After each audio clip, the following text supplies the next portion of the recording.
Добрый день, дорогие друзья! Мы рады приветствовать вас на торжественной церемонии закрытия Всероссийской олимпиады школьников по немецкому языку. Пройти путь от школьного этапа до всероссийского финала – это серьезное достижение. Это результат поддержки учителей, веры родителей и вашего собственного упорства.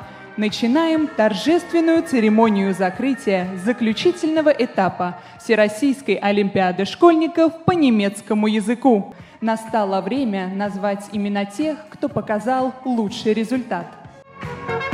Байтемаев Мохмад, Чеченская Республика.